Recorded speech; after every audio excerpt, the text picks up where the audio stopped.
देखिए, पाकिस्तान के जो अफगानिस्तान के साथ रिलेशंस हैं वो एक बुनियादी अहमियत के हामिल हैं, और मेरा ख्याल है कि पाकिस्तान की स्टेट को, पाकिस्तान की सोसाइटी को, पाकिस्तान की कौम को अफगानिस्तान के साथ रिलेशंस पे तवज्जो देनी होगी। और मैं ये इसलिए कह रहा हूँ कि अफगानिस्तान के साथ जो हमारे रिलेशंस हैं ये इंटरनेशनल इन्वॉल्वमेंट की वजह से, अफगानिस्तान के अंदर जो सुपर पावर्स की इन्वॉल्वमेंट रही गुज़िश्ता 50 साल से या 5 दहाइयों से, बहुत तशवीशनाक हालत में हैं। अब जो है बहुत ज़रूरी है कि इस वक्त दो इश्यूज हैं अफगानिस्तान के साथ जो हमें जिनको बैलेंस करके चलना होगा। एक टेररिज्म का इशू है, और टेररिज्म के इशू का हल पाकिस्तान और अफगानिस्तान मिलकर ही निकाल सकते हैं। अब काबुल में जो भी हुकूमत होगी, हमें उनके साथ एंगेज करके काउंटर टेररिज्म कोऑपरेशन डेवलप करके हल निकालना होगा। लेकिन साथ ही दूसरा जो एक अहम रुख जो पाकिस्तान अफगानिस्तान के बाहमी रिलेशंस का है,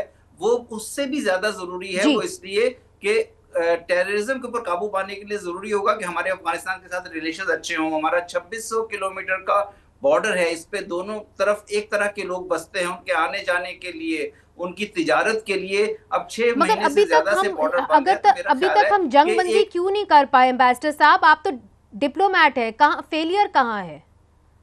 मेरा ख्याल है कि चूंकि हमने एक हम अफगानिस्तान के में अफगान तालिबान की हुकूमत आने के बाद से बहुत ज्यादा इजाफा हुआ टेररिज्म के अटैक्स में, तो हमने बेसिकली फिर उसका एक मिलिट्री एस्केलेशन के जरिए जवाब दिया, वहां पे एक्शंस किए। लेकिन मेरा ख्याल है कि अब उस मिलिट्री जी। एस्केलेशन से डी एस्केलेशन की तरफ जाना, डायलॉग की तरफ जाना, उसमें थोड़ी सी मेरा ख्याल रुकावटें हैं, जो कि मैं समझता हूं कि हमें एक नेशनल सतह पे एक प्रोसेस करके इस मामले को एड्रेस करना चाहिए। क्योंकि जो आपने ओवरऑल कॉन्टेक्स्ट की बात की कि अगर ईरान वाली जंग बंद नहीं होती तो फिर हमारे दो बॉर्डर्स बहुत ससेप्टेबल या बहुत वल्नरेबल हो जाते हैं। एक हमारा ईरान के साथ 1000 किलोमीटर का बॉर्डर है, और हमारा अफगानिस्तान के साथ 2600 किलोमीटर का बॉर्डर है।